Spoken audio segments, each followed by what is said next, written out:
이란은 유럽 도시들을 공격하겠다고 위협하며 유럽이 이스라엘과 미국 편에 서서 전쟁에 참전할 경우 유럽에 전쟁을 선포하겠다고 밝혔습니다. 한편 유럽 국가들은 이미 이란이 공격을 시작한 키프로스를 방어하기 위해 자국 군대를 파견하고 있으며 영국군은 이미 이란 혁명수비대의 공격으로부터 자국 기지를 적극적으로 방어하고 있습니다. 여기서 바로 말씀드리자면 미국과 이스라엘이 이란을 폭격하기 시작한 지 불과 72시간 만에 전쟁은 이미 중동 전역으로 확산되었고 유럽의 국경까지 도달했습니다. 전쟁의 지리적 규모는 상상을 초월합니다. 최소 11개국이 직접적으로 이 전쟁에 참여하고 있습니다. 이 전쟁은 전 세계의 석유와 가스 흐름을 교란시켰고 전 세계 시장을 뒤흔들었습니다. 오늘 카타르는 이미 공개적으로 이란을 공격하기 시작했습니다. 사우디아라비아도 이미 출발 준비를 마쳤습니다. 동시에 중국조차도 이란에게 호르무즈 해협을 봉쇄하지 말라고 촉구했으며 펜타곤은 이미 그 봉쇄를 부인하고 있습니다. 저는 알렉세이 패치입니다. 이 주제 함께 이야기해요. 하지만 시작하기 전에 이 채널을 구독해주시고 좋아요를 눌러주시며 이 영상 아래 여러분의 댓글을 남겨주시길 부탁드립니다. 이것이 유튜브에서 콘텐츠를 홍보하는 데 큰 도움이 되며 저도 여러분께 정말 감사드릴 것입니다. 또한 제 텔레그램 채널 패치 뉴스도 구독해주세요. 링크는 이 영상 설명란에 있습니다. 그곳에서는 최신 소식을 실시간으로 전해드리고 있습니다. 자, 오늘 이란 외무부는 유럽 국가들에게 미국과 이스라엘의 대이란 연합에 동참하지 말라고 경고했습니다. 이란 외무부는 이를 전쟁 행위로 간주하겠다고 밝혔습니다. 다음은 인용문입니다. 이란에 대한 어떤 행위도 침략에 동참하는 것으로 간주될 것입니다. 이는 이란에 대한 전쟁 행위로 간주될 것입니다. 그리고 어제 독일, 프랑스, 영국이 이란의 미사일과 드론 발사 능력을 원천에서 파괴하기 위해 인용하자면 비례적인 방어 조치를 취할 수 있다고 밝혔다는 점을 상기시켜 드립니다. 그리고 이란의 드론이 이미 2차례나 키프로스에 있는 영국군 아크로티리 기지를 공격했다는 점도 있습니다. 처음에는 월요일 자정에 한 대에 드론이 기지를 타격했습니다. 그리고 월요일 낮에는 키프로스 당국이 아크로티리로 향하던 드론 2대를 더 요격했다고 발표했습니다. 그 후 영국은 도널드 트럼프가 이란을 공격하기 위해 영국 기지를 사용하는 것을 허락했습니다. 프랑스는 이미 키프로스 방어를 위해 방공 시스템을 보낼 것이라 발표했습니다. 여기서 다시 말씀드리자면 이전에 미국 부통령 J.D. 벤스는 에픽 레이지 작전이 확대되지 않을 것이라고 확신했습니다. 그리고 미국은 이라크나 아프가니스탄과 같은 문제에 휘말릴 계획이 없다고 했습니다. 하지만 합참의장 된 케인 장군은 미국의 이란과의 전쟁이 하룻밤 사이에 끝나는 단일 작전이 아니며 미국은 큰 피해를 감수해야 할 것이라고 밝혔습니다. 반면 아랍에미리트와 카타르는 동맹국들에게 미국 대통령 도널드 트럼프를 설득해 이란에 대한 군사작전의 기간을 단축해달라고 요청하고 있습니다. 그리고 그 이유 중 하나는 방공 미사일의 제한된 비축량입니다.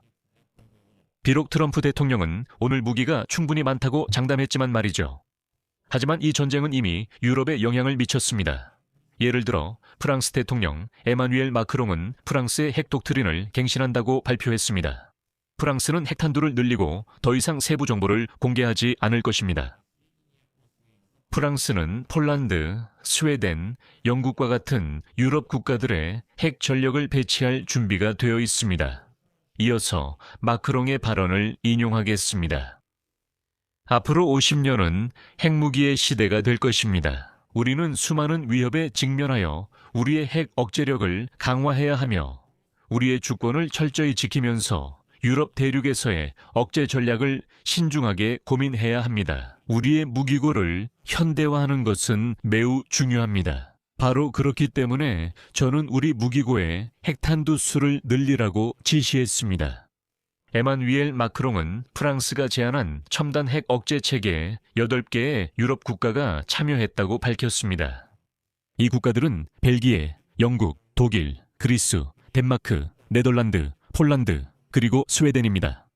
이 국가들은 자국 영토에 프랑스 전략 공군을 배치할 수 있는 기회를 얻게 되며 이를 통해 프랑스 전략 공군이 유럽 대륙 전역에 배치되어 적들의 계산을 더욱 복잡하게 만들 수 있습니다. 다시 말해, 러시아와 중국은 이제 유럽 전역에서 프랑스의 핵무기가 어디에 얼마나 배치되어 있는지 정확히 알 수 없게 됩니다. 여기서 물론 중요한 점은 미국과 이스라엘이 이란을 폭격하기 시작한 지 불과 72시간 만에 전쟁이 거의 중동 전역을 휩쓸었고 심지어 유럽의 국경까지 도달했다는 놀라운 사실입니다. 전쟁의 지리적 규모는 상상을 초월합니다. 최소 11개국이 직접적으로 이 전쟁에 참여하고 있습니다. 이 전쟁은 전 세계 석유와 가스 흐름을 교란하고 시장을 뒤흔들었습니다. 이란은 전쟁이 시작되기 전부터 자국 영토에 대한 어떤 공격도 이스라엘뿐만 아니라 페르시아만 전역에 있는 미군 기지에 대한 보복 조치로 이어질 것이라고 경고했습니다. 전쟁이 시작된 첫 몇 시간 동안 이란은 이스라엘, 아랍에미리트, 바레인, 쿠웨이트, 카타르를 향해 탄도미사일과 드론을 연이어 발사했습니다. 이란은 미국과 이스라엘과 연관된다고 여기는 이라크 쿠르드 지역도 공격했습니다. 친이란 민병대는 이라크에 있는 미군 기지를 공격했고 그들의 지지자들은 바그다드에 있는 미국 대사관 단지를 습격하려고 시도했습니다. 하지만 전쟁 이틀째의 이란은 공격 범위를 사우디아라비아와 오만까지 확장했습니다. 이것은 정말 놀라운 일이었습니다. 왜냐하면 이 나라는 테헤란과 트럼프 행정부 사이의 핵 협상에서 중요한 중재 역할을 했던 나라였기 때문입니다. 하지만 이란은 이제 누구를 공격해도 신경 쓰지 않는 듯합니다. 월요일에 이란의 드론 2대의 잔해가 사우디아라비아에 있는 사우디 아람초의 정유시설에 떨어졌습니다. 이것은 2019년 이후 처음 있는 공격입니다. 테헤란과 워싱턴 사이에 또 다른 주요 중재자인 카타르는 이란 전투기 2대를 격추시켰으며 자국 영토에 대한 무모하고 무책임한 공격을 규탄했다고 밝혔습니다. 결국 오늘 카타르는 이미 전쟁에 참전했고 사실상 이란을 공격하고 있습니다. 하지만 테헤란은 자신만의 현실에 살고 있습니다. 여기 있습니다. 이란 외무장관 아바스 아락치와 다른 공식 인사들은 이란이 지역 전체와 전쟁 중이 아니라 이스라엘과 미군 기지에만 공격을 가하고 있다고 주장합니다. 하지만 이란의 드론과 미사일은 이미 페르시아만 전역의 수많은 민간 목표물, 특히 두바이의 관광지까지 공격했습니다. 그곳에는 미국 군사기지가 전혀 없습니다. 이란은 또한 페르시아만에서 상업 선박 운항을 억제하기 위한 조치를 취했으며 호르무즈 해협을 봉쇄하려 시도하면서 그 해협을 통과하는 모든 선박을 불태우겠다고 위협했습니다. 일요일 저녁, 헤즈볼라는 이스라엘을 향해 로켓과 드론을 발사하며 전쟁에 참전했고 레바논 국경에 새로운 전선을 열었습니다. 헤즈볼라가 전투에 참여하기로 한 결정은 미국과 이스라엘 정보당국에게 가장 중요한 문제 중 하나였습니다. 그리고 수년간 이스라엘의 공격으로 심각하게 약화되었음에도 불구하고 이 조직은 여전히 이란의 가장 강력한 대리인으로 남아 있습니다. 결국 이란은 키프로스를 공격하기 시작했고 유럽을 전쟁에 끌어들였습니다. 그리스는 이미 2척의 프리기탐과 2대의 전투기를 섬 방어 지원을 위해 파견한다고 발표했습니다. 그리고 영국, 프랑스, 독일은 이 분쟁에 적극적으로 개입할 수 있음을 시사했습니다. 또한 이란의 지원을 받는 예멘의 후티 반군은 아직 전쟁에 참전하지는 않았지만 이미 준비 중임을 시사했습니다. 이와 동시에 미국 연방수사국과 국토안보부는 미국 내 테러 대응 부서를 비상대기 상태로 전환시켰습니다. 그래서 이 전쟁은 오래 지속될 것 같습니다. 여기서 말을 줄이겠습니다.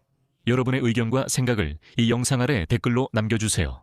채널 구독과 알림 설정, 그리고 좋아요도 잊지 마세요. 이번 영상이 여러분께 흥미롭고 유익했다면 설명란에 있는 링크와 계좌 정보를 통해 여러분의 후원이나 구독으로 이 유튜브 채널의 활동을 지원하실 수 있습니다. 오늘은 여기까지입니다. 건강 잘 챙기세요. 모두 안녕히 계세요.